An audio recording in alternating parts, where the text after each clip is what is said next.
Thank you very much, Honorable Speaker.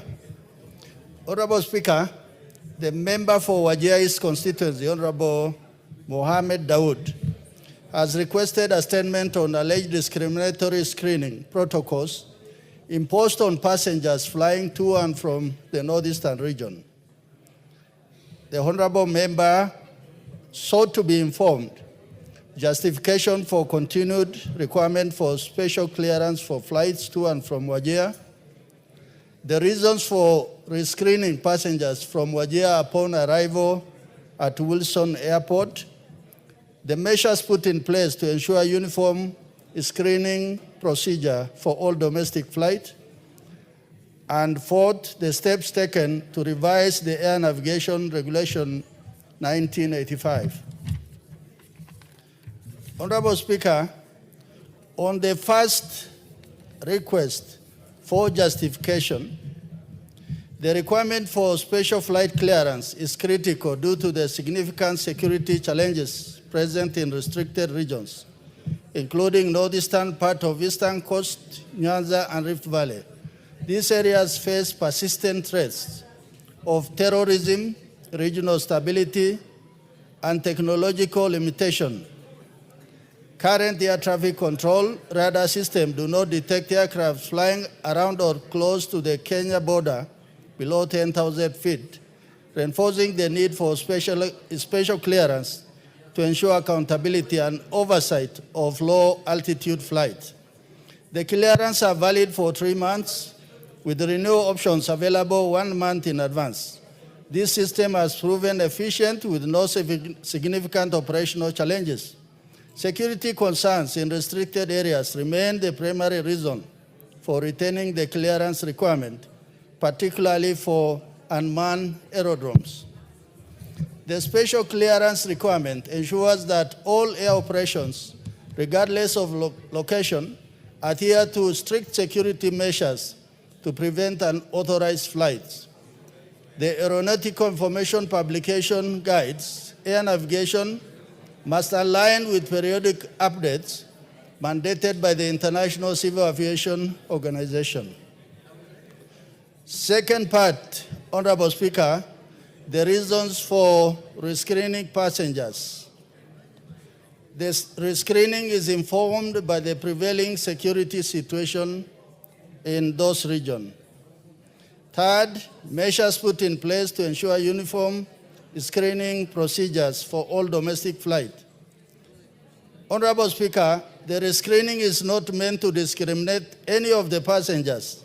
Rather, it is meant to enhance security measures for the passengers and the security of the nation. Fourth, the steps being taken to revise the Air Navigation Regulation 1985. Honorable Speaker, the current clearance process is functional and there are no difficulties in obtaining a special flight clearance in light of the prevailing security situation. It is imperative that the special flight clearance requirement remain in force. The Ministry remains open to further feedback and will consider any substantial evidence that may emerge warranting a review of those measures in the future. Thank you, Honorable Speaker.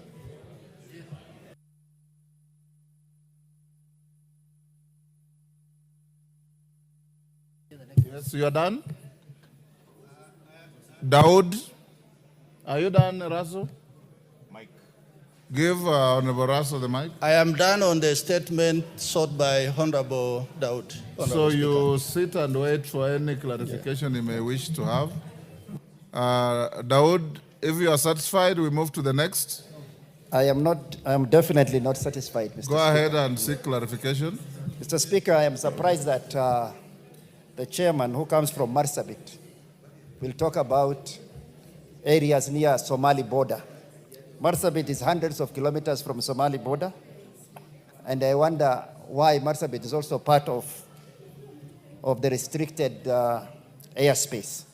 Mr. Speaker, this answer is just a canned answer that has been given by the minister. The minister doesn't seem to know the security situation in northern Kenya. I come from Wajir. The airport is in a military base.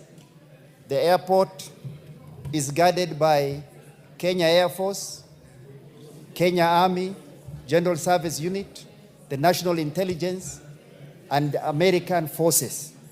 If that airport is insecure, I wonder which airport in Kenya is secure. So, Mr. Speaker, I think this, I will request that the minister be called into the House to explain this kind of answers that is just given for the sake of giving answers. People flying from Wajir who are screened in that airport, which is a military airport, are screened here in Wilson Airport. Wilson is like a marketplace, while Wajir Airport is a security area. And here is the chairman who comes from the area giving, just parroting again, answers given by a minister who doesn't know what he's talking about. If there is any insecure area, it's the area where the minister comes from, which is Kerio Valley. And it's not part of these restricted areas. So, Mr. Speaker, I'm not satisfied. Yes. I need more answers. Bashir. Give Major Bashir. Thank you, Honorable Speaker. Honorable Speaker, the answers given by the minister, as Honorable Da'uud has said, really don't make sense. The regulations that they are relying on were published in 1985, before the new constitution. So as we speak, those regulations don't even have the full force of law. And I want to request that these regulations be brought before this House so that we can look at them critically to see whether they are fit for purpose. They can't talk about insecurity all the time and deny Kenyans the opportunity to travel seamlessly in the country. So, Honorable Speaker, I want to request, even through your office, that those regulations were done in 1985, before the new constitution. So they are not even, don't have the full force of law. They are illegal in the first place. So I want to urge them that they should be brought before the House and before the Committee of Delegated Session, so we can look at them critically. Thank you. Junet. Rasso, I hope you are listening. Mr. Speaker, this matter that has been raised by Honorable Da'uud is a very, very important matter. Mr. Speaker, the so-called regulations are saying that if you are to fly from here to Migori, you must seek permission from the Ministry of Interior. Mr. Speaker, and emergencies can happen, anything can happen. You see, before the new constitution came into place, the ministers could do regulations the way they want. But now these regulations don't have the force of law, because they have never been passed in this House. So as far as we are concerned as a House, those regulations are not enforced.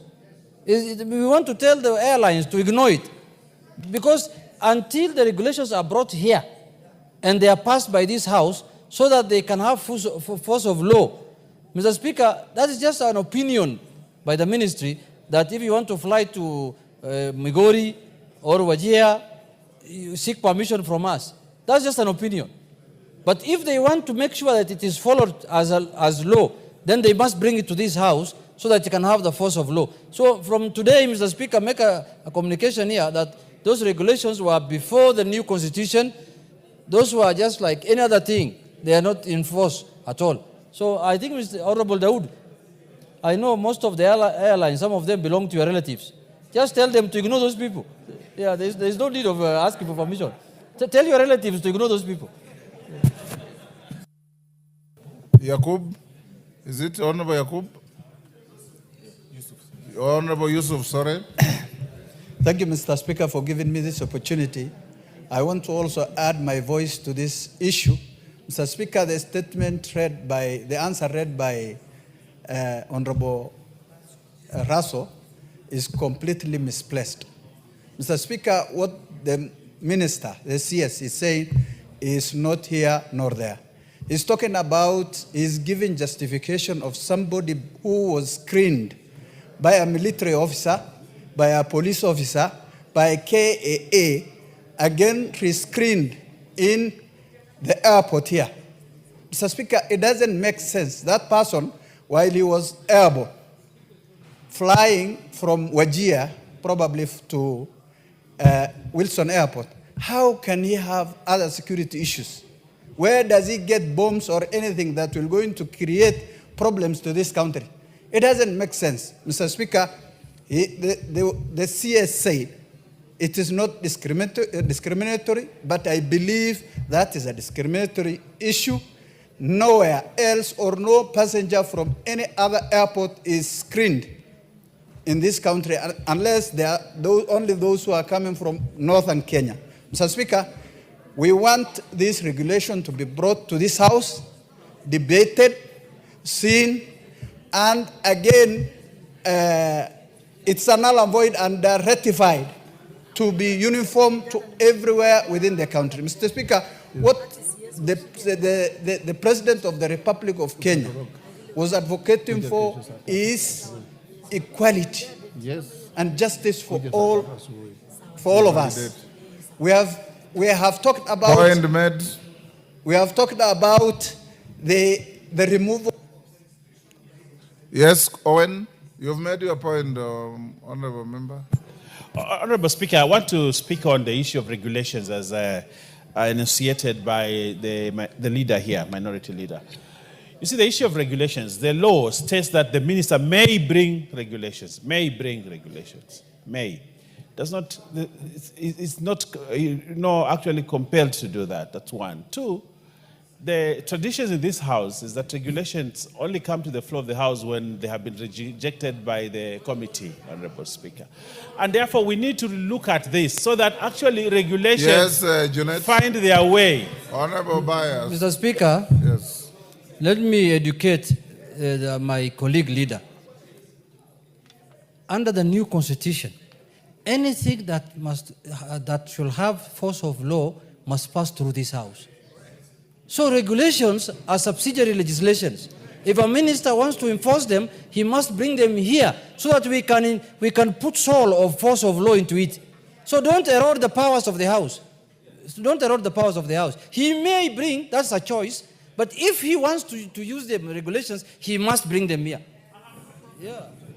Yes, Owen. Absolutely what Honorable Junet is saying, and we are the same You are spirit. agreeing with him, but what Yes, you are my saying, problem- what you are saying Yes. had a different meaning.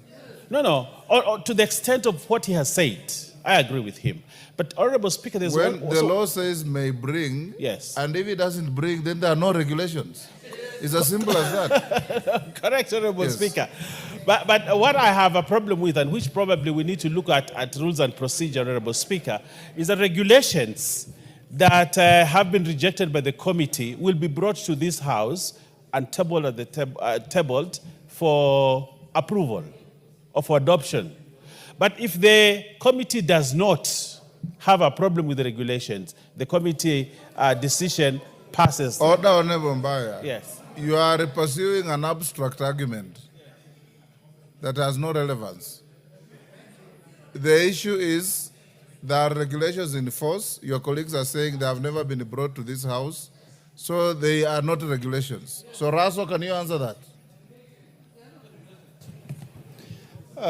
Thank you very much, Honorable Speaker. Honorable Speaker, I believe the minister was very clear when he was responding to this. And he was saying the threat of terrorism.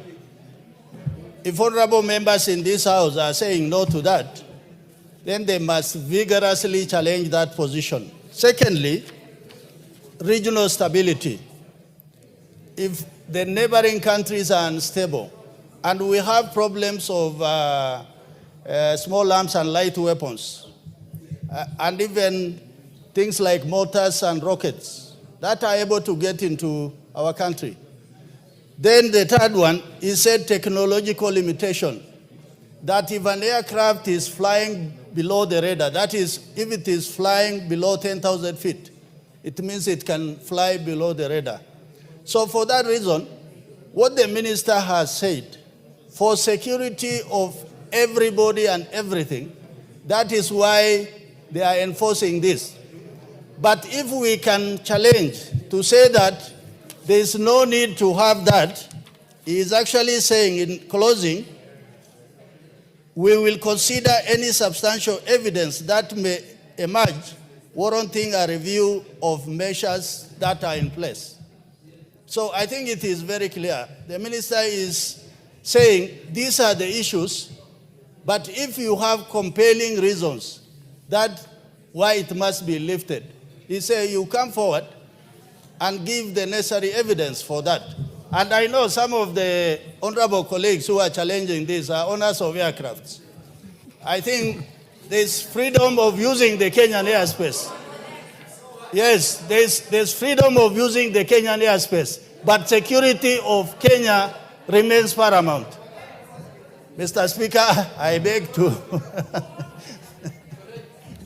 Yes, Bashir, you are the owner of aircrafts? Honorable Speaker, and the issue is not about who owns, who doesn't own aircrafts.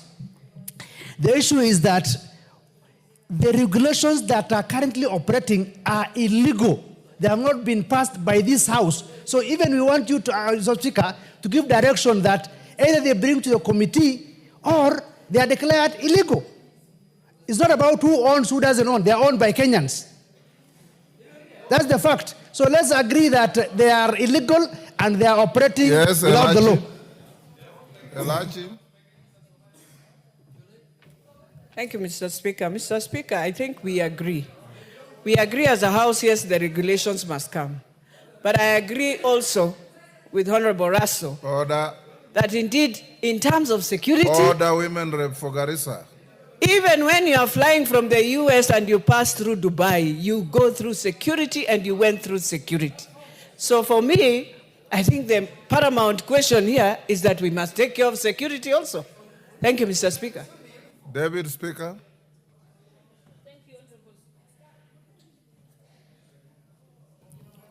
Thank you, Honorable Speaker.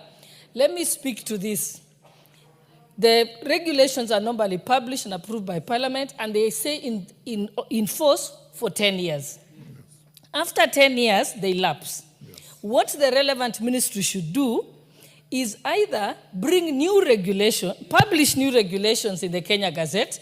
They will take effect immediately for almost 28 days while the Committee on Delegated Legislation is considering them.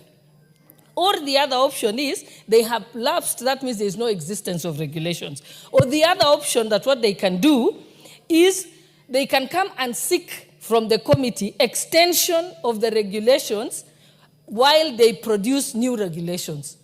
So it's just that there is inaction by the minister. So what should happen is the Committee on Delegated Legislation should summon the minister. But I think someone from this House must move that committee to summon the minister and ask the minister, you're using regulations that have lapsed. You either need to have those extended or republish a fresh set of regulations which can be considered. That is, I think, the way it's supposed to work. Thank you, Honorable Speaker. Yes, Junet. Mr. Speaker, there's a bit of confusion.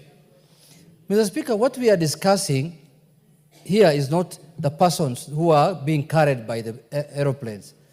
Those people should be subjected to screening because every airport, you must be screened.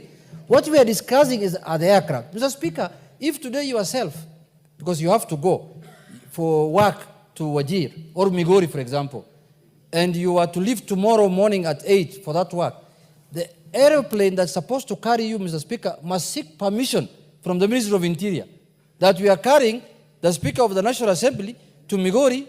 Can we have permission to take him there? Mr. Speaker, how do we live in this country like that? And you are first class citizen. Leave alone Da'uud and this group was second class. This one's, there's no problem. Why should that happen to people like me, Mr. Speaker, from Migori, who's also 1.5 class? I'll not be like you, but 1.5 class, Mr. Speaker. So that's the problem. Well, it is the aircraft people are discussing, not the people. The people must be screened. The people must be put through screening and everything. But why should an aircraft seek permission to go to Migori? That's the question I'm asking the minister. Honorable Rasso, this seems to cut across security and transport. Talk to your ministry that you oversight and advise them if they have any regulations and have not been brought to this House, then they are not regulations. So they can bring the regulations, the committee will look at them, approve them, amend them in whatever form, then they'll get a force of law. I agree with you, we can't compromise security, neither should we in the name of security do anything illegal.